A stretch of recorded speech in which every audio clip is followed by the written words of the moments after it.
get so mad, there's no control of me. My thoughts get so bad, I might grab a bat, I don't know, my rap, my blood boils over like, oh God, here goes. I lost all feeling from my head to my toes. You said some shit that I can't let go, so just stay tuned for the rest of the show. So have you ever felt betrayed? Switches how you see things, realize something needs change. Cause I know you got me fucked up, let me show you what's up. Cause enough is enough. I'll take a face full of pavement just to make a statement. I know there's no turning back. Oh God, adrenaline wasted, so mad I can taste it. I know there's no turning back. I'll do what it takes, I ain't making mistakes like that. I'll play it on your face just to make you go take it back. I'll lose my shit, I go crazy when I'm mad. And now you gon' wish you had shut the fuck up real bad. Shut up.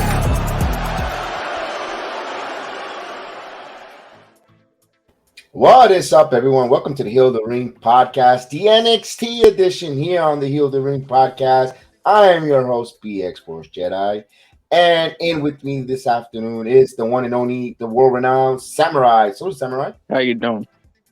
I'm doing well, man. We all could be better. We all know we're not sleeping with the fishes.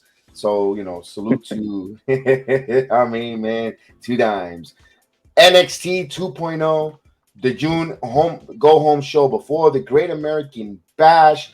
All the matches are announced for the July 5th event. We got Bron Breakker versus Cameron Grimes, but plenty more were expected.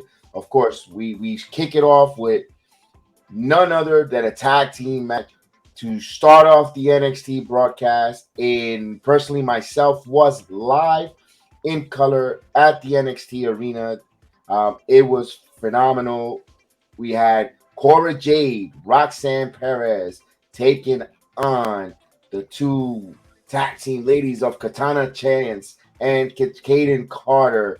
Let me tell you, it started off hot, buzzing, even level up. They tape level up before, little peak before NXT goes live on USA Network. The crowd was electric, Samurai. How did it look on TV from your aspect? It was really good. I mean, it was as I believe when you say it was loud, because when Katana Chance and Kayden Carter came out, the crowd was bumping and loud. We were bumping and loud, and those ladies, they bring it in a party atmosphere with the ooh, ooh, and all that good stuff. My God, they know how to get us over with the crowd. Coming right down the ramp, got a high five. It was really cool, and it's funny because neither one were the heel factor. Although it seems like Katana and Katana Chase look like they're heading towards the heel turn. Kayden and Katana looking like they're turning heels, but I don't think so. I think they're just frustrated. All in all, the match started. All 4 ladies, phenomenal job. We heard some chops. I don't know if they came through. How loud those chops were on both ladies. They were loud. Those chops were loud, and you could tell it burned. I don't know how that sounded on your end on TV. It actually was pretty loud. Think about that. That was magnifying in the arena. We all felt it. We had chills on our head. When Cora Jade hit it on Katana, I was like, ooh, man, that hurted. But the match was good. You saw a lot of different near pinfalls, false finishes. It was, really uplifting. I loved it. Were you surprised of the winner? We seen, Jade and Cora Jade and Roxanne Perez get the win and get an opportunity before when they get the title, a shot at the titles. And did you like the fact? I loved it. I didn't even notice that, because if I knew that, I probably would have switched seats and just for a little bit, just to be part of the Toxic Lounge. We saw the ladies there in the Toxic Lounge, observing, taking night with some champagne, sitting back, relaxing with all the NXT Lady Gold sitting there. I like that. They were watching over that match. Did you like the finish or the whole match itself? And did you agree with the results of this match? I mean, yes and no, because like I didn't understand why the Katana Chance and Kayden Carter couldn't win, because Roxanne has the breakout tournament brief contract. So I don't know. I don't know if she's gonna cash that in on. I don't think she can. I mean, it wouldn't make sense for her to do that. Cash in on the tag champs when she could just go for Mandy Rose. No, they made that clear last week. She still has the contract to go after the women's title, but she's right now wants to focus on teaming up with, similar to her RK bro, with my bro, with my bestie Cora, and they're gonna try to get the gold there. It's setting up. Well, it sets up the opportunity now that we see in Great American Bash. It's going to be them, Roxanne and Cora Jade, taking on Toxic Attraction for the women's tag titles there. Personally, I understand that they're the it factor. They're the top faces of the women division, individual, and you just collectively made them as a tag team facet.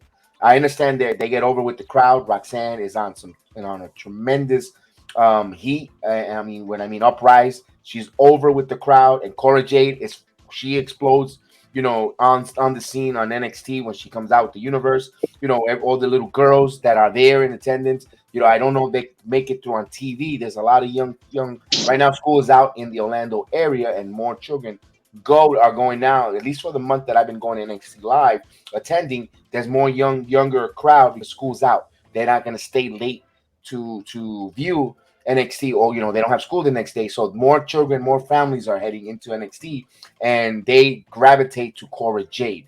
And I understand they're the new it factor. But personally, as a tag team that wrestle in so much tandem and use it as an art, as a tag team, with the timing, the moves, the tags, the hot tag, the selling of the hot tag, I think personally they, Carter and Chance, they are more of a polished tag team.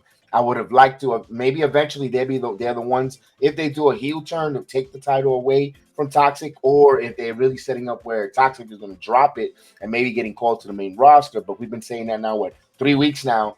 Oh, Toxic is going to be ready, getting elevated. But who knows? Now with Hunter, Triple H returning and putting a little bit more of his thumbprints in NXT. I don't think he's going to be totally taking over. I think they're going to still let Shawn Michaels do his creative control, but I think he's going to have a little more input and more say. I don't know if Triple H is going to want to go to NXT and poach some of these ladies to the main roster. Who knows? With that, my thing is Samurai. What's your thoughts on Case? I think you said it, but I think you agree with Case and Katana. I think they're the more polished tag team in this situation. Indeed, they are. It didn't make sense for Roxanne and Cora Jade to win. Those are just my thoughts.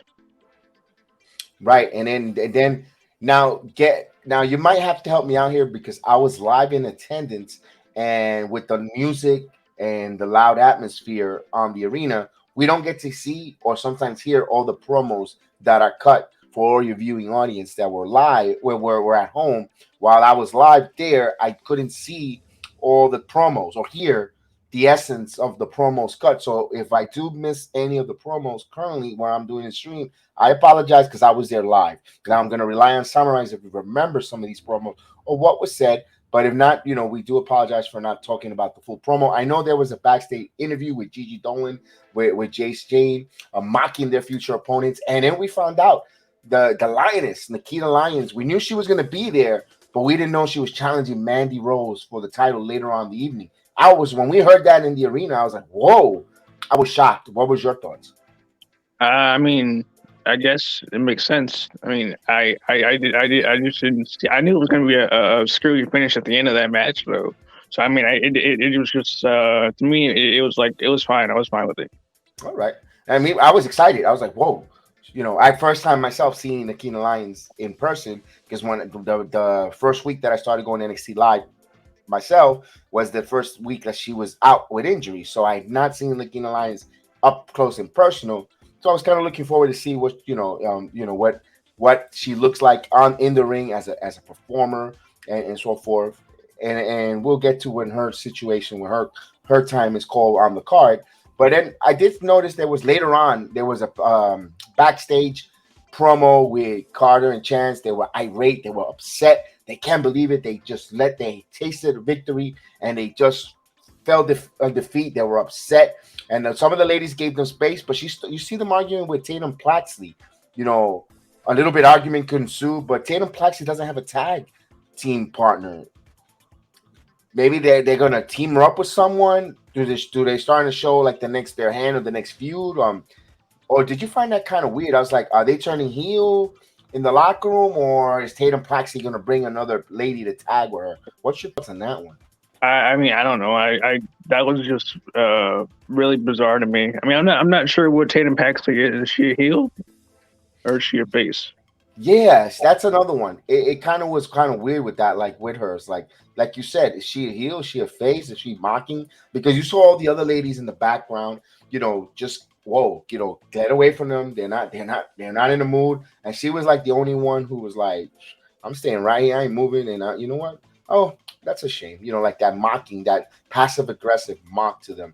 It'll be interesting to see where they go with that storyline.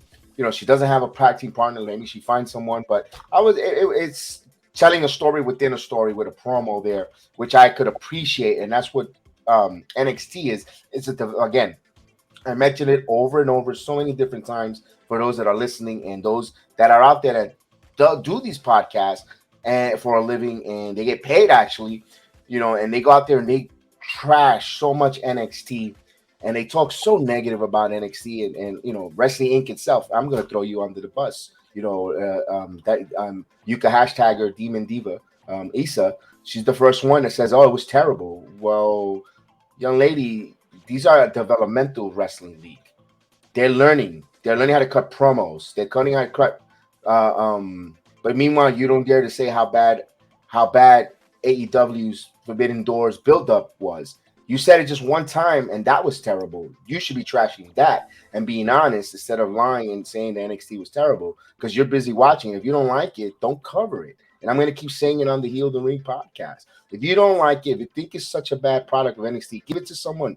Give it to someone who's talented, who's hungry, that would like to cover NXT and enjoy it, have fun with it, and step aside with your negativity. And, you know, these are performers who are busting their rear ends to perform, and I appreciate when being there live, what they do, the bumps, the roar of the crowd, the adrenaline that's pumping, and I get it. That's why I appreciate it, and I love covering NXT 2.0.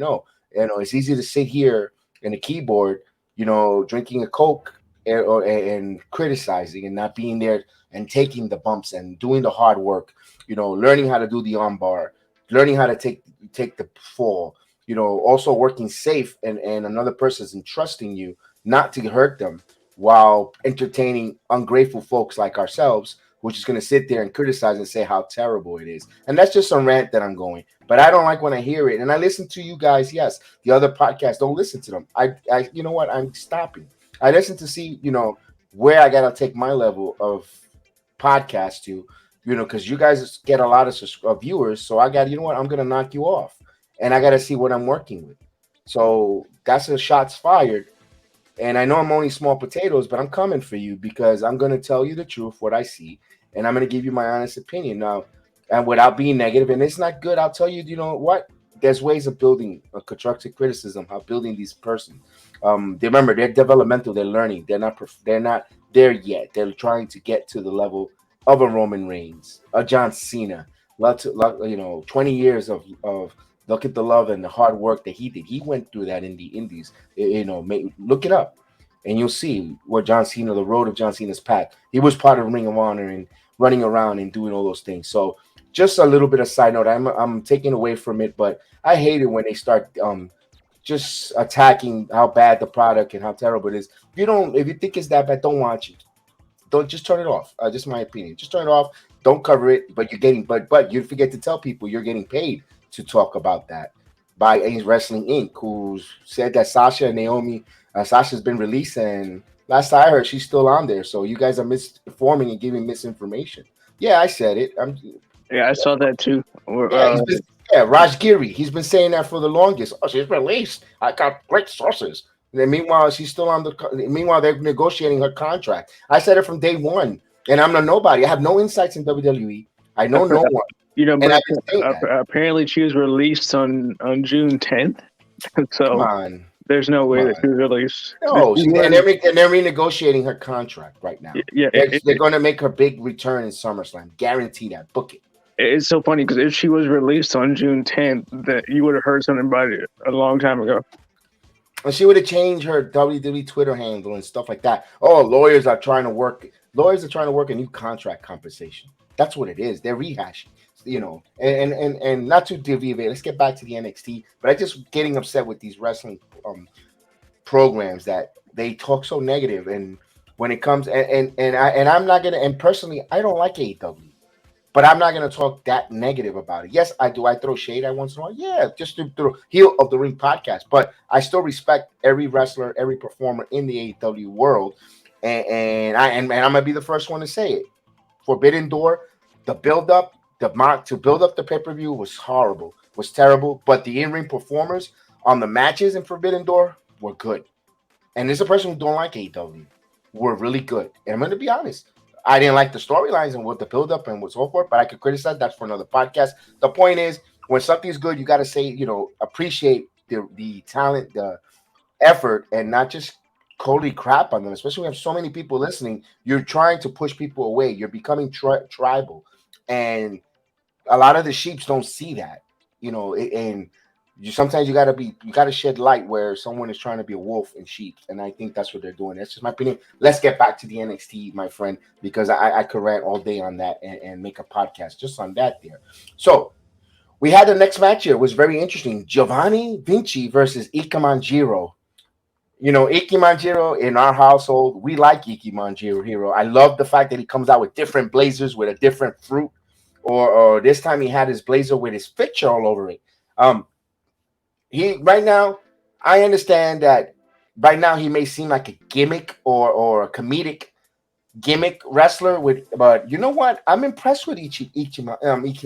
Ikemen Jiro really impresses me as an in-ring performer with the flips. He took some chops. Oh my God, Vinci has the most brutal chops in his chest. Did you see his chest, Luther? Oh my God. Oh. It was he sold those chops like crazy too. That's kind of funny. I'm like, wow. They even made memes already of it. But his chest was really red. Yeah. Now, Giovanni Vinci, I think he is ready. You know what? If you didn't have plans for him to stay until SummerSlam or even Great American Bash, send them immediately to the roster. I know people say you got to keep them there and season them. I'm sorry. This guy is ready for WWE rosters. His wrestling skills and his moves in the ring are greater than some of the NXT performers that is currently there. Maybe they allow him to do certain range or certain moves. I think the wrestlers are limited to certain type of moves they could do. But Vinci does all types of elevated power bombs, an impressive DDT. My God, I thought he was planting Ichiman into the ground with that DDT. What's your thought on those two moves? You mean the springboard DDT he did? Oh my God, yes. That was impressive. And Ikemen sold that and the powerbomb like he was dead. Like it was like at the end of the match when he pinned him, his eyes were still open. He was like laying there motionless for like 30 seconds. So no, he's a talented athlete. And also I think it was bleeped in USA Network. I could imagine because the whole arena erupted with the holy bleep chant. Yeah, it was censored. I watched. It was censored. Oh my God. I wonder what's the direction with him because I personally, be honest with you, if you tell Vinci gets the NXT title, it's a waste of his talent. I'm sorry. I'm just so high on him. I love NXT, and you got someone who has such a build here, such a heat. He is over with the crowd. He is over with everyone. You gotta bring him up to the main roster. Just put him in there with Max Dupree. He has the look. He's giving a tease on the male model aspect. Bring him up to the roster. Make it happen. You know what? It was nice, but use NXT as a warm up. I'm okay with it.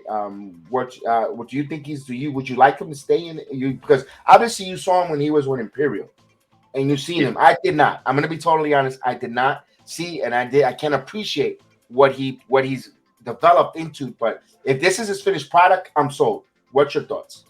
I mean, yeah. I mean, he deserves to be on the main roster. But see, if you put him on the main roster, he's gonna be on the same roster with Walter and what's his name? Marcel Bartel. So you could use their NXT names. That's fine. Yeah. It's I mean, I get it.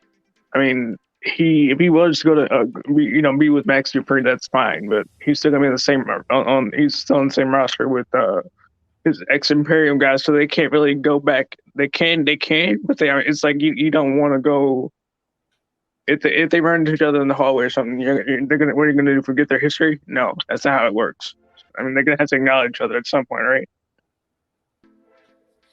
I mean, because Gunther, aka Walter, is in NXT. I mean, SmackDown. So is Ludwig Kaiser, and if you Max Dupree, LA Knight, the former LA Knight, is Max Dupree, and if you bring in Giovanni Vinci, it'll be a little bit of uncomfortable or awkward, but it's NXT. It's like I don't know. I think they could make it work. I don't know. But he's just, man. I personally, myself, as being selfish and going to these events live week to week, give me give me Vinci. I'll watch Vinci over and over again. That's why personally I don't want Toxic Attraction or Pretty Deadly to go up on I enjoy watching them. They're really good to see in ring performers. They're whole, and I wouldn't want them to leave either. So, it is. But we know this is a developmental league. They're not going to stay there in NXT for long, or when they're ready, they're going to get elevated when they need that. When they have superstardom, which I think they're stars, but they're ready to go to superstardom or at least attempt to be superstars, they can go up to the main roster. But we shall see with that. With me personally, with Vinci, we'll see there. And then we got, after that match, we got an interview here. We are introduced to the new NXT UK Tag Team Champions. Brooke Jensen and Josh Briggs come out with the NXT UK Championship. Wow. You know what? You know what they say when you're not longer, when you take for granted when it's no longer around, and I'm not saying they haven't left. Remember, NXT was taped for the past 2 week shows. They were traveling all over the state of Florida. Some of the talents were to go over to UK, like Lash Legend. Just giving you a peek behind Alba. Everyone knows that. It's all over everyone knows that. And there was a tag team tournament in UK, and these boys came out and made NXT Orlando, or you could say, 2.0 here, proud. And the crowd was over for them. It was good to see them come out with it. The crowd, I know I saw on Twitter, Twitter is the bathroom writing wall, in my opinion. That's what I call it. Saying, oh, why people were chanting USA, and he goes, oh, they're morons in Florida. No, idiot. The point was that people were chanting USA because an American tag team went to United Kingdom, won the tournament, brought the titles back home to the United States of America. And those two kids, and I love the promo. I know I'm going to let you speak on that promo if you remember it. I like the promo that Brooke Jensen cut, saying that he was he's only 20 years old, folks. This kid is only 20 years old, about how Josh took him under his wings, or maybe I got him backwards. You correct me if I'm wrong there, Samurai.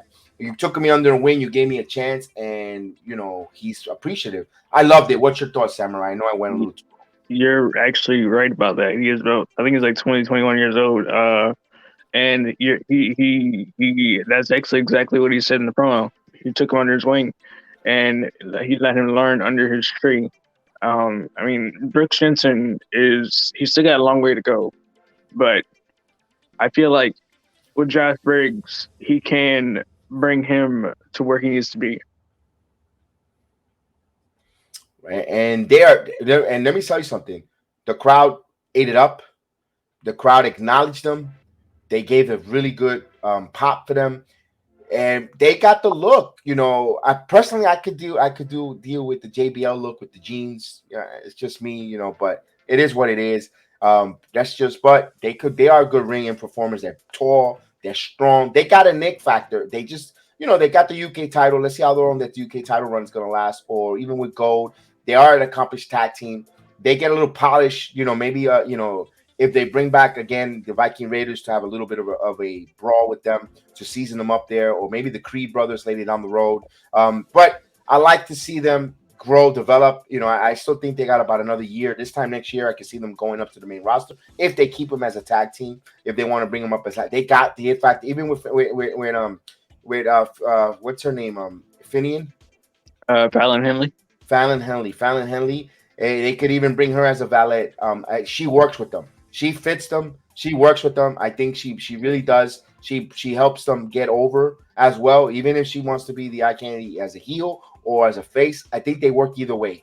Whichever way, whatever promo they want or program they want them to run, I think they can run. They can work either one as a heel factor or a face. I like them. And not for nothing, we had an interruption.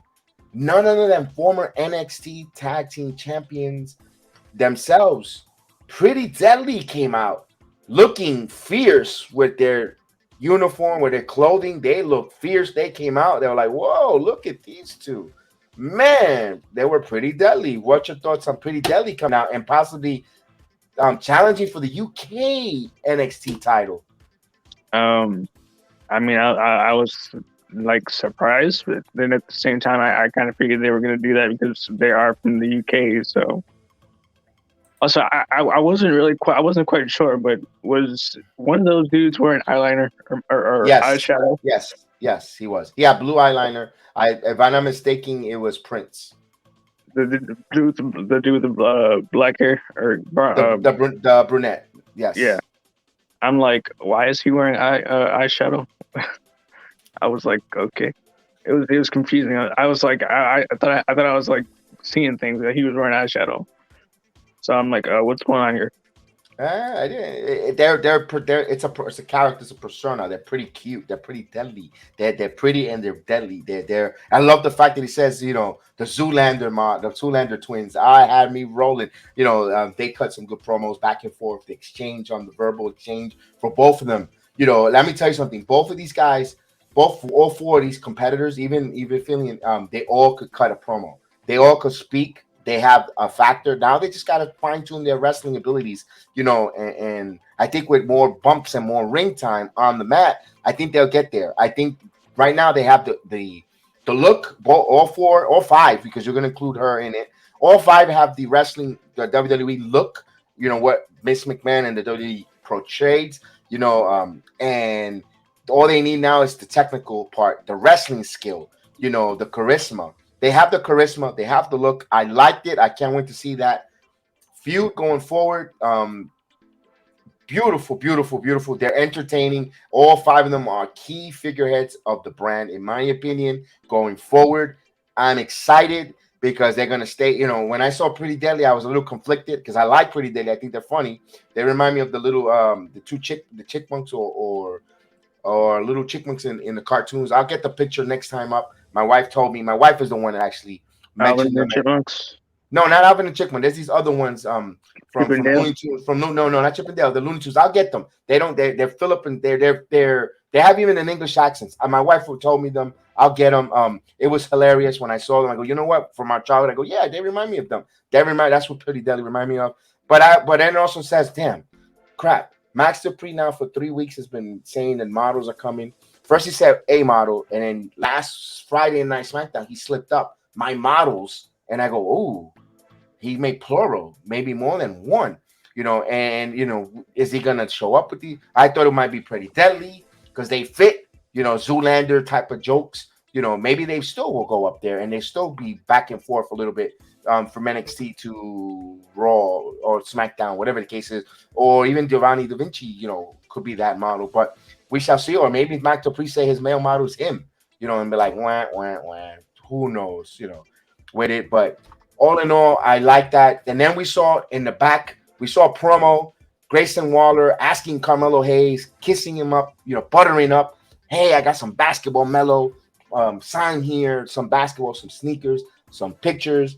And lo and behold, it was a title match he signed. So we're going to have at Great American Bash, Grayson Waller taking Carmelo Hayes on in the Great American Bash. We pushing Melo, personally, one of the top performers, two performers in NXT right now is Grayson Waller and Carmelo Hayes going at it. I loved it. What's your thoughts on that match for Great American Bash? I mean, I don't see Carmelo Hayes losing to Grayson Waller, but at the same time, it's like, when did he sign a contract? I couldn't figure that out myself. When was it Mackenzie Mitchell? When she said that he signed a contract, I'm like, huh? When did he do that? He signed pictures and stuff, so I'm like, a basketball and a shirt or whatever. When did he sign a contract? He got him there, but all in all, they They kind of sold it to us. But if you really look at that promo I did see in the arena, I was looking at it. I saw the memorabilia and I saw pictures. I said maybe the camera, the angle I'm at with the Titantron, I couldn't see the paperwork, but I'll take your word for it on that. And he signed that contract, and now they he was like, oh my God, I got duped. But it's a funny thing. But anyway, despite the fact how we got there, I am looking forward to that match because I think both, Waller's coming off a victory over Solo Sikoa. We'll see later on, upset about losing that match and doesn't recognize, can't accept the fact he lost to Grayson Waller. But we'll talk about that in a second here, because after that we had a match between the one and only, the most gracious, charismatic, friendliest wrestler on the card, in my opinion, was Indi Hartwell. French kiss, phenomenal talent. She took, because I think they cut a promo. They went to commercial break because she was in a long time in around the apron doing nothing, and the lights were down. I guess they were cutting promos there in the back. I guess that was why they were doing the promos with Carmelo Hayes, and she took pictures with everyone. I mean, she walked around. I'm talking about the whole arena, taking pictures with everyone along the front row, even pictures people had, taking people's phones and taking selfies herself. And she was accommodating to the crowd. Talk about working your crowd. Indi Hartwell, if you're not there live, and people might say, her gimmick, losing, whatever, she came out phenomenally great over the crowd, and the crowd loves her. And those are the things that, doesn't get reported on. Sometimes you lose the essence when you're sitting at home and not able to go live. You missed out on those type of details of why certain wrestlers or performers get over with crowd and they love them. They're like, I don't get it. Why people go nuts? Because they do these little extracurricular activities, these little things where they don't need to entice a fan base. And that's a performer say, I appreciate you guys coming to see us, and thank you for coming and watch us. And Indi Hartwell, to me, won the night with that, and phenomenal job taking pictures with young little girls, with the fans, and I love the universe, that the NXT universe respected, and they gave her the space, and they weren't over aggressive with the pictures, and she kept taking pictures and kept engaging the crowd. I loved it. We saw her taking on Kiana James when they came back. Both ladies, I understand it might have been like, maybe you might have thought maybe it's a filler match. What's your thought on that match where you saw the match play out? It was a short match, yes, but what's your thoughts on that match? It was quite odd, actually. I didn't expect Katana James to lose, but then at the same time, what are they building up? What are they building up to? Yeah, you're right. You're right on that one. I feel like Indi needs to get a win at some point. I mean, she can't always lose. Right, and we saw and remember, she's the face. A lot of times, the face loses in these type of fashions. We saw Kiana James using the rope, as you see on the pictures there illustrated. She uses the rope for leverage for that pin, and she barely got that leverage pin. That was a bad. It didn't look good. The crowd gave. I don't know. Horrible. Yes, it didn't look good. Let me ask you this: did it sound on the TV in your end, or I don't know if they cut to a promo? The crowd gave the referee heat, like you were horrible. I mean, did you? I don't know if that came across in the NXT on TV on USA Network. No, they didn't. I didn't hear the crowd boo the ref, but they did boo that they did boo the fact that Indy lost via leverage pin. Oh, yeah. See, the crowd was giving it to the referee bad. It was like, oh my god. I was like, I wonder if I have it on DVR. I didn't watch it due to work and all that. So let me do the stream. I was there live, so I'm gonna check it out how it looks on TV, the aesthetics. But boy, they gave the referee a hard time. Boo. I don't think he officiated a match that night. He did not return back to officiate that night. I don't say he got fired. He just said, you know what, don't. He did come out to help out with the ring, to adjust the ring and stuff, but he didn't officiate in the ring after the Indi Hartwell match. I guess they said, you know what, the crowd is too hostile. Take the night off there. All in all, then we get the promo that we all been waiting for. We get the Don of NXT, Tony D'Angelo, up on the Skyway Bridge. That's on the west coast of Florida. I know exactly where that is. He talks about, he broke my heart. I loved him like a son, and now he sleeps with the fish. He throws the watch that he gave $2. Wow. Then I love this one. What was your thoughts on this one when he gets the phone call? Oh my God. Is this the North American champion, Tony D'Angelo? Oh my God. Then he throws the phone in the water as well. He throws his own phone. He throws his own phone in the water. You fool. Yeah, I found that funny. I'm like, why would you do that? That's like a $200-$300 phone you just toss in the water. I mean, I hope he's got insurance on it. I'm gonna give you a little bit of spoiler. Stacks fought the night earlier. He opened up Level Up. I'm thinking the wrong program. Level Up on NXT, and he did wrestle. And Tony D'Angelo, despite being a heel, he's another one who's very friendly with the crowd. He gets it. He knows how to, really, they're really cool. Tony D'Angelo's really cool with NXT Universe, the crowd. Gives the fist pump. He cast styles. I even came out in the camera doing the Tony D'Angelo cause. It was good. He was good. They're really cool dudes. I really like them. Just a little bit peek behind the curtain. And I guess that's a way of writing off $2 for now. If he does return, which I think he will return to NXT personally in about a year or whatever, he will be on a different gimmick, in my opinion. He'll be back. He has got the look. So we'll move on from there. We saw Wes Lee talk about what it meant to him that Trick Williams ruined his moment last week. And he challenged Trick Williams at the Great American Bash. I think I'm going to say it, cut it short and sweet. All right, let's get it on. And I'm looking forward to that match, but I don't think I got anything earth-shattering between this promo. What's your thoughts on that? I mean, it was just your run-of-the-mill standard promo from Wes Lee. I mean, I don't see Wes Lee losing to Trick Williams because Trick Williams is not that good. I mean, in my opinion. Okay. So Wes Lee gets the win next week. So there's that. I think Trick Williams loses to Wes Lee, but I think he's Trick Williams and Carmelo Hayes. I think personally, and I know it's going to be my opinion. Maybe call me an NXT mark, but I think they're better than the Street Profits. You think? It's true. It's true. In the words of Kirk Angle. Yeah, that's just my opinion, but we could debate that, but we'll debate that for a different time. Here, we have the 6-man tag. We saw a little bit of dissension or mind games from Joe Gacy. When the Dyads taking on Diamond Mine, it was Brutus, the Creed brothers.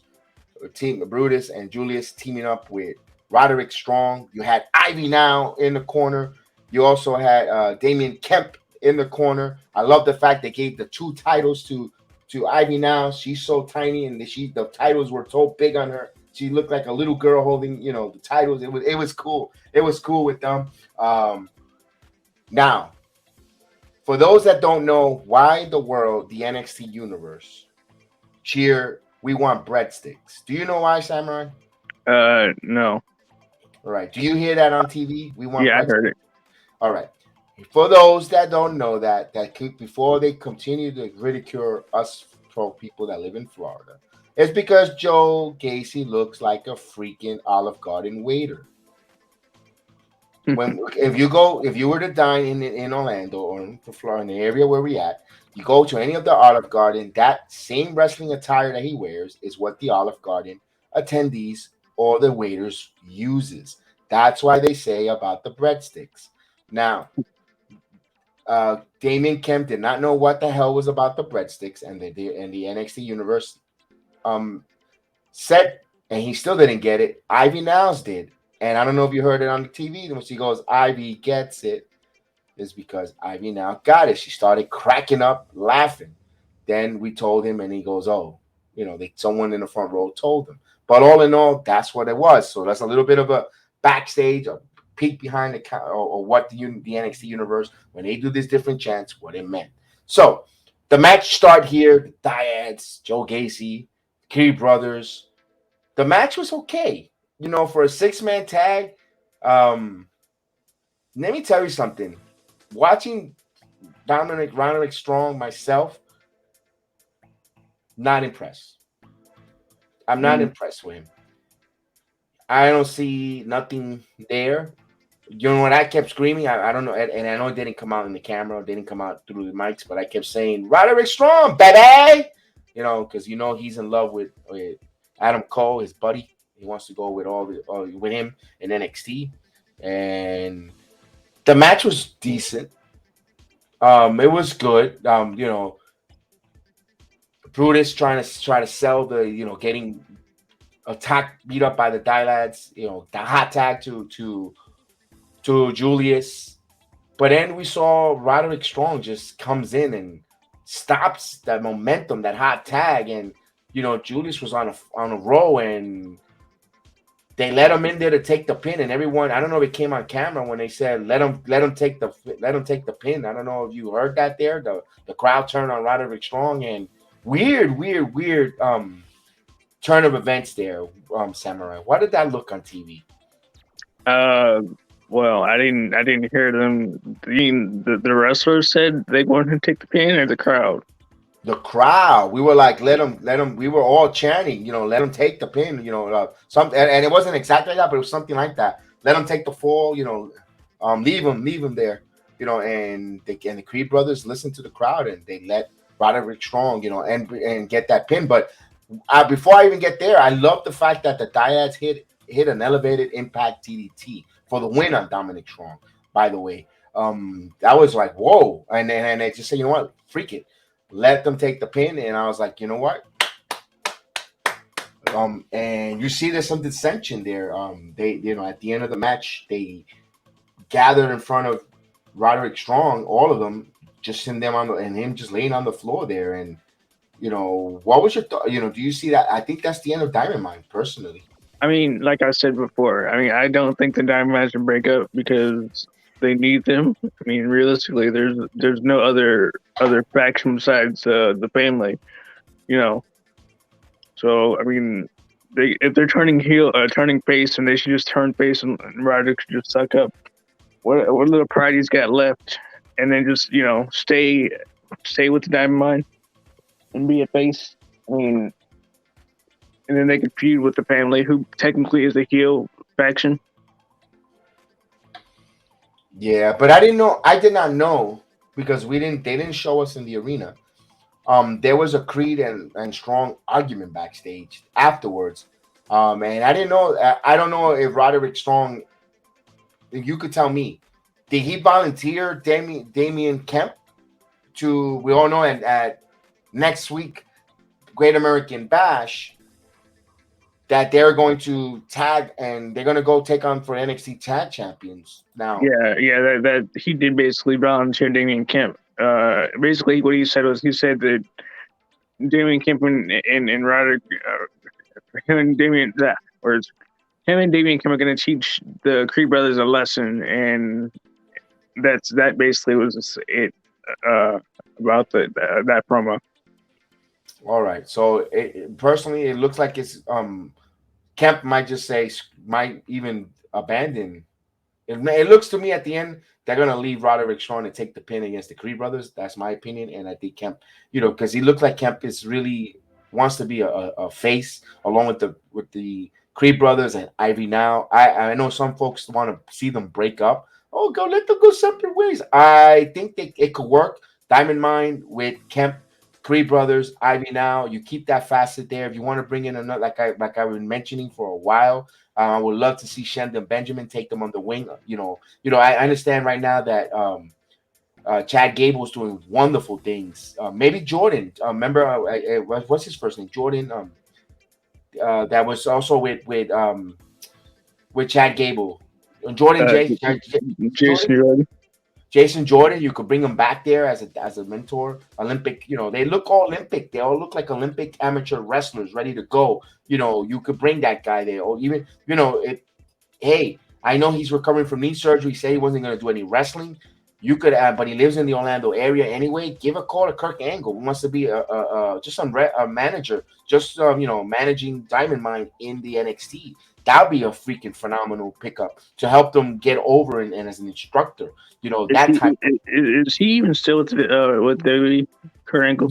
No, I think not, because I think there was a situation where Tony Khan wanted to sign him to wrestle, but he's like, no, thank you. I really don't feel like getting all the bumps. Offered him a lot of money, and I'll post that on the Heal the Ring podcast group page on your Facebook. I'll put that article that picked from, and I'll give the right credit to the right sources that had it. I read it earlier today too. It was funny that you mentioned. That's why Kurt Angle came in my mind, because he would be perfect as a manager for them. Like I said, you have Jason Jordan. You want to bring Shelton Benjamin, who's still on the contract with WWE and still there. We saw him in the Battle Royal on Monday Night Raw. You could bring him to NXT, get a huge pop, Olympic, do that American. Personally, I would have loved with Kurt Angle as their manager, because you could play their theme with the Olympic. Then oh my God, how the NXT universe will go nuts hearing Kurt Angle's theme music when he comes out with Diamond Mine. Oh man, that would be phenomenal. Then I would love that to see,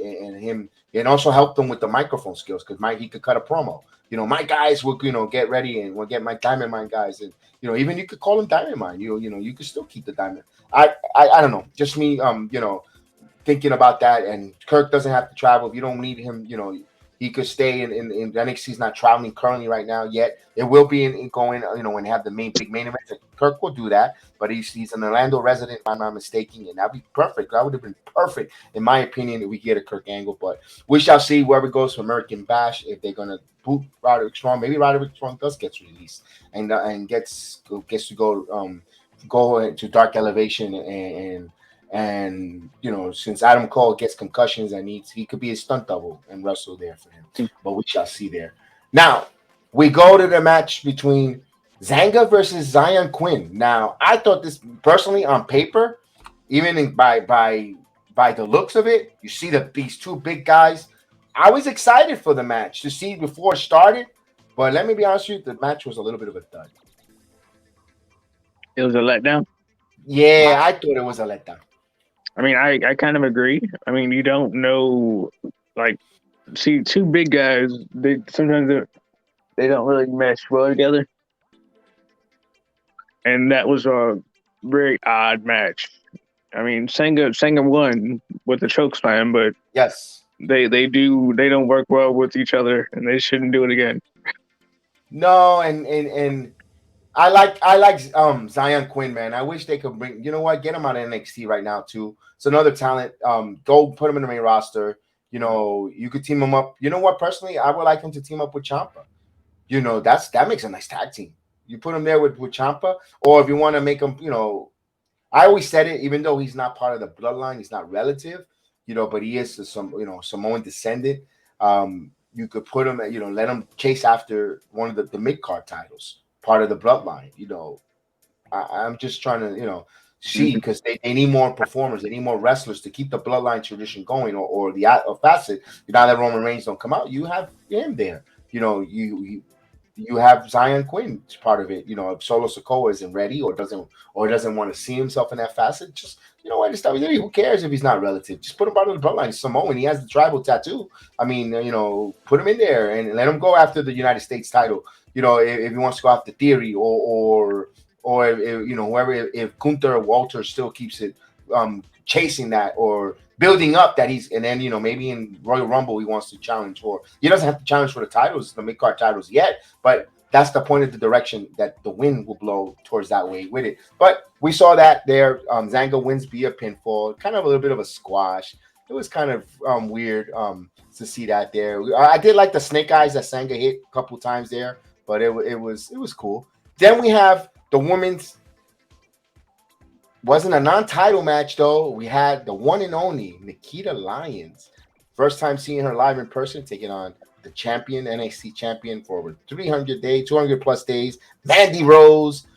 Nikita Lyons got back. The crowd was up in arms to see her return. Good to see her back. The match was a good, solid match. Teasing us on what could it be, maybe for the weekend before SummerSlam, their NXT pay-per-view that they do, even if it's a takeover, whatever the pay-per-view is going to be called there. It was fun. I really liked it. I thought, it sold us a match there. It gave me a taste of I want to see more, because we saw that Toxic Attraction interfered and they totally beat the living crap out of Nikita Lyons. All in all, the match was really good. And what's your thoughts on that? It was, I like that match. Like I said, I knew Nikita wasn't gonna win. Well, she did win, but by disqualification. But it was what it was. And you had Roxanne, Perez, and Cora, Jade come out, and from there it was just bizarre. Yeah, they came out. It was mayhem. They came to the save. And I thought it was fun. I thought it was good. I saw that they came out there for the save. Nikita Lyons. I remember the young man that I always the fella that I always sit next to. We kind of got our. We don't have it's first come seating, but we kind of already have a assigned section. Like people already know that you sit. When it's just weird. Everyone respects each other that comes. This is almost the same crowd that comes week in, week out. And everybody knows that's this guy seats. That's so long story short, the gentleman that sits next to me, I told him, could we be seeing a new champion? I mean, it'll be interesting, NXT Bash of the Beat. Great American Bash coming up here. SummerSlam, we're expecting it, and you wanted to put the title on Nikita Lyons. I wouldn't be surprised if Mandy Rose drops it tonight. And I told him, could we? And he goes, you know what? You might be right. So, I kind of thought about it, but then, like you said, the outcome, I wasn't surprised with it to see Nikita get that disqualification victory. And I go, oh boy, the talking heads are going to go nuts. All the critics say, oh, another DQ in WWE. They never get the 50-50 booking. They always go with the DQs, non-finishes. I was like, oh. But I thought it was good. I thought it was a good match. You could see Nikita Lyons was favoring her leg, though. You could tell there's an injury involved with her, but all in all, I liked it. I thought the match was good. I thought it was good. Heat setting up what's coming up for Toxic Attraction was coming up on next week at the Great American Bash, and they told a story. Remember, they also got to tell a story. WWE always tells a storyline. It's not just go in there and send a bunch of people to go wrestle. Or you can have great technical wrestlers, but at the end of the match is over. Hey, go run in there and go with the chaos and brawling. No, there's a storyline they're trying to tell, and that's what they did there. And I liked it. I really appreciated it there. We saw Rose mock Lyons, calling her nothing, wiping her face repeatedly. You saw Lyons called her and threw her around the ring, though. But one thing I did see about that match, Nikita showed her physicality over Mandy Rose, and Mandy sold it well. And you're like, ooh, these ladies wrestle again. You could see a world where you're going to see Lyons actually taking this title away from Mandy Rose. And they set it up. They stole that's the story that they told, and I liked it, Samurai. as we move on to the next thing. Any other stuff between this match, these two ladies? No, not really. All right, so we'll move on here. We saw a promo last session mocking Alba Fyre, who said that she's been put out on the shelf permanently. I said they just repackaged this young lady. They just changed her name. She's over on the crowd. You know, they love her, and now she's gonna be on the shelf. I don't know. It's just probably a couple weeks. What are your thoughts? I mean, it's not permanent. I mean, a baseball bat shot to the throat is not gonna keep her out. Yeah. Hopefully they return. She returns again. The crowd loves her. And then we saw an interesting promo, Samurai. We saw Wendy Choo dreaming of success and the promise to beat Tiffany Stratton at the Bash of the Beach. You saw her waking up, and I like the promo that she cut there, Samurai. Hold on. You said what? The Wendy Choo promo with the dream of success and why she dreams that and this and that. I loved it. She actually it wasn't the same type of Wendy Choo goofy or corny promo. It was a pretty good one. I was like, you know what? Of course, Tiffany Stratton, the queen of promos, if you ask me. I liked it. Yeah. I mean, it is what it is. I mean, next week we'll see them face off.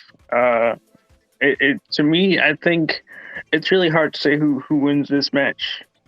I mean, I want Wendy to win, but at the same time, Tiffany Stratton needs some momentum, a couple of victories under her belt. You know, she's got to get she got to get better at it. You know. Yeah, that one there you could say is a 50-50 booking because you don't know what direction they want to go with. But I like it. Now maybe when Hunter sees something there, maybe they'll maybe now with Hunter's input, maybe we'll see it's foretelling now next week of what direction they're going to. Maybe they say, he's probably, I don't think he's taking over full creative, but he'll just say, maybe try this, and they'll probably listen to his suggestion a little more, emphasize because he's back. We'll see. We'll see how they book that one there. It'll be interesting to see. And then we get to the part of the night where we have not the main event, because the main event was just announced there, the Lions, but we get a face-off. Of course, Wade Barrett was the host. Bron Breakker and Cameron Grimes comes out. And we saw Bron Breakker excuses Barrett out of the ring with all respect. And they cut each other a promo. Of course, you saw Grimes says his daddy, back to the daddy issue.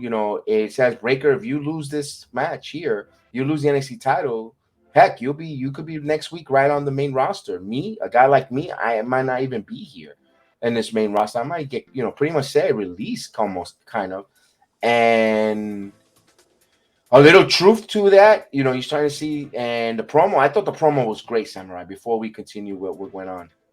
I mean, it was a really good promo. I mean, Cameron Grimes cuts a good promo nonetheless. What I don't understand is where is his intensity, Bron Breakker's intensity? He just seems like he has the same octave in his voice every time he cuts a promo. I can see that. A lot of people complain about that. I see a lot of people complain about that. He's to the same level. Like there's no intensity, Rock. I think that feud with Joe Gacy, like he says, if you lose your temper, you're gonna get disqualified. Hey, Bron, that feud is over. It's okay now for you to lose your temper. That feud is done, my friend. You're not gonna lose your NXT title if you go a little bit off the handles. It kind of like acting like he's still got those stipulations on him, like those training wheels. But all in all, I love the promo there. Before the match, I think there was a little bit of two things that happened. I mean, before that, the officials were working a little bit on the ring. We knew that the turnbuckle was supposed to be a part of the storyline, but they had to do it twice. The first time it didn't work. The second time, Bron went a little harder, and I think he might have really gotten a little bit. If he did, he sold us. I think he really might have gotten a little injured because he went a little above and beyond to try to make that ring ropes snap. And I think when he did that, he did hurt himself, unfortunately. I'm interested to see if he's going to be able to compete though, because you started welting up immediately after the cameras were over and the show ended. You could see it black and blue a little bit. Yeah, I mean, honestly, Cameron Grimes looks a bit surprised as well, because he didn't think that he hit the turnbuckle way too hard. Cameron was surprised a little bit, but that's just him being a good actor. Yeah, because he was like, make sure he's okay. I heard him whisper that, and then he left, and then he cut that promo like, get ready. So it was a little bit of conflicting there. I all in all, they're gonna show. They're gonna. Could they say that he's gonna try to fight over a shoulder injury at Great American Bash next week? He's gonna come out with, he's gonna come out taped up and injured, and Grimes is gonna take advantage of that. I still think Grimes don't win the title either. I think Breakker retains here at the Great American Bash. But I like the heat. Grimes is not really a heel, and he's not, everyone says he's turning heel. No, because he still cares and acts. He's just a guy that just wants to win. He don't care who he has to beat or how he's going to do it. He's going to outwork everyone and do whatever it takes to win and become a champion. And I loved it. I love the fact that even when Bron Breakker mentioned, why don't you go get your buddy DiBiase back? That was good. That was good. He kept talking about his dad, Rick Steiner, and I love the fact that he, DiBiase, I think, wasn't he the $1 million champion? Yeah. Yeah, so I really like that too. I really love that that pushback there. It was good. I thought it was a good promo, phenomenal promo. I give it an A+. Loved it. All in all, I don't know where these knuckleheads keep saying it was a bad show. I thought it was NXT. Maybe because I was there live and I appreciated it. I thought it was entertaining. The 2 hours went by so fast, so quick. I was like, anymore? Because last time I was there, we were there almost for 4 hours recording 2 shows. 4 hours plus, and it was like, oh my god, it felt long. This time was like, oh my god, that's it. I want more. Give me more, and it was really good. Also, news and notes. I'm gonna tell you, we were chanting in the arena, Triple H, Triple H. We thought Triple H will be there. We were all chanting. I don't know if it came through in the over the airs. We were all going nuts for Triple H. We were chanting. We thought he was going to show up. I thought in a little bit of slim. As a comedic stuff, I thought Vince McMahon was going to come out. I said any minute, no chance is going to hit, because he's been coming on all the shows. It's like, oh man, Vinny Mac, come out. Welcome to NXT. That would have been hilarious, but no. And I've got some news and notes. The WWE has signed to the Performance Center former or current UFC fighter Valerie Lareta, Cuban American MMA fighter for Bellator MMA, will sign with NXT. So I will be seeing the first Cuban American female in the WWE to wrestle the beautiful Valerie Lareta. We'll be seeing her in NXT there. A good friend of Nikita Lyons as well. And it'll be interesting to see when she gets there. Talented young lady. And we'll see if it translates to I don't know how well her microphone skill is going to be. I think the promos are going to be cringeworthy, in my opinion.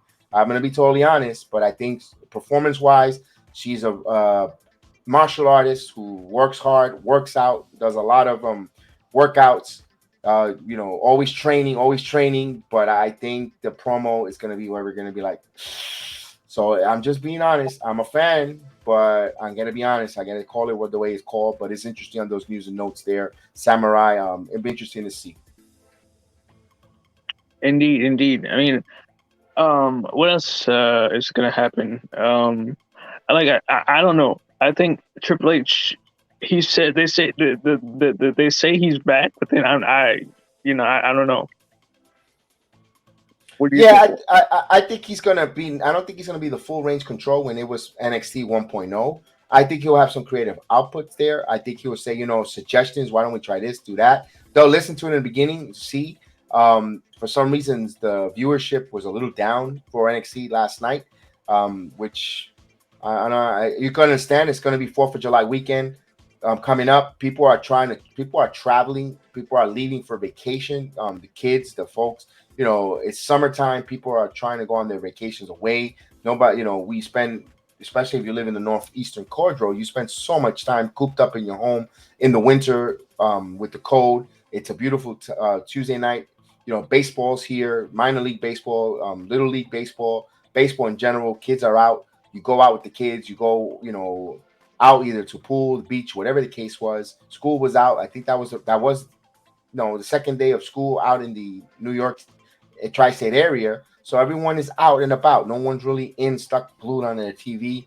And of course, viewership is going to be down low. But we'll see when the Great American Bash comes around, see the numbers as well. You know, tonight, Blood and Guts for AEW, as well as SmackDown and Money in the Bank. So we'll see those viewership numbers if people are really, because it's a 4th of July weekend. And some people leave now to take advantage because you don't work Monday, you go return Tuesday, you take advantage, you get an extra day. So people are out traveling, in my opinion, and that's why the numbers are not going to be as strong as it is. But we're here to cover it. I'm trying to get myself there at the Great American Bash. Myself and my wife will be there. We'll try everything in our power to be there, and we'll definitely try it. We'll definitely have a ringside seat always there, and I can't wait to be there and enjoy it. And that is our NXT coverage. NXT, again, developmental league. It is a developmental league where folks like, you know, we see Valerie Lorena coming in for the MMA world, signing to develop, to get to see if she has it, to maybe go into WWE. She has the looks. She's a young, beautiful young lady. But does she have the talent to wrestle, to speak on the microphone? All those intangibles. Does she have the charisma? You know, you're seeing there's a Latin flair in WWE being, and also African American flair in there with Carmelo Hayes. You have an influx of ethnic talent, Sanga. You also have Ikemen, Jiro. You have all an ethnicity, a wonderful melting pot of all different ethnicity. That's what Triple H wants. He wants to do performance centers around the world, and you've seen that coming together in the beautiful city beautiful of Orlando, where the performance center, and that's what it is. It's a developmental league. Stop hating and stop putting down. Encourage, give some constructive criticism. You know what? The storyline may be not to my part, but I appreciate the matches. Don't just totally turn off the massive, because that's when you speak negative, again, I hate to sound like a broken record, but this was entertaining. This is fun. Also, if you're on vacation and you're going to come see Mickey Mouse and you're in the Disney World area, you have to go Monday night to the Facebook page, NXT Facebook page. Put yourself on the list, not the Jericho list, but put yourself on the NXT list. Get notified and get the passes to come and visit NXT. Come on a Tuesday night. Visit, check it out for yourself, and you'll see that this is something you'll appreciate it. Because I'm going to be totally honest. I was one of them that didn't watch NXT 1.0. I was like, I don't want to see that.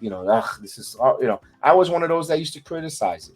Yes, I'm going to be one of them. I'm going to admit it. But then I went personally to watch it. Then I started watching it. When I started Stand and Deliver, that's when I really got into NXT hardcore. Then I said, I started watching it weekend and weekend. Then I said, I'm going to go live. Then after that, here we are, that I want to dedicate a podcast, a Wednesday evening, to over an hour to speak about and review NXT, because it was good. It was fun. I get it, and I appreciate those performers. Or maybe we might not even see them in the main roster. They might get released in 3 weeks, but I appreciate what they provide, that entertainment value, living the dream of becoming a wrestler. We all were little kids. We all pretended. We all wanted to be, the next Hulk Hogan, the next Ric Flair, the next Undertaker, or even a Stone Cold Steve Austin for your younger generations, Attitude Era, or the next John Cena's. And these kids, these young performers are doing it. And they're doing it, and we're appreciative. Some of them might not make it, some of them won't. But you know what? I appreciate it, and that's what the Heal the Ring. At least the NXT 2.0 program here, review program here, is the message that we want. We appreciate the NXT WWE with these young performers, and bravo. We're gonna watch you, support you, entertain you, be entertained by you guys, and appreciative. So with that said, Samurai, you want to say goodnight before we get out of here? Have a nice night, guys. Oyasumi. All right. Vaya con Dios. I'm awesome! You people bought a ticket to see me, so shut up! Yeah. Sometimes I get so mad, there's no control. Ladies and gentlemen, just in case you live under a rock, might grab a bat, I don't know. My rap, my blood boils over like, oh God, here goes. I lost all feeling from my head to my toes. You said some shit that I can't let go, so just stay tuned for the rest of the show. So have you ever felt betrayed? Switches how you see things, realize something needs change. Cause I know you got me fucked up, let me show you what's up. Cause enough is enough. I'll take a face full of pavement just to make a statement. I know there's no turning back. Oh God, adrenaline wasted, so mad I can taste it. I know there's no turning back. I'll do what it takes, I ain't making mistakes like that. I'll bleed on your face just to make you go take it back. I'll lose my shit, I go crazy when I'm mad. And now you gon' wish you shut the fuck up real bad.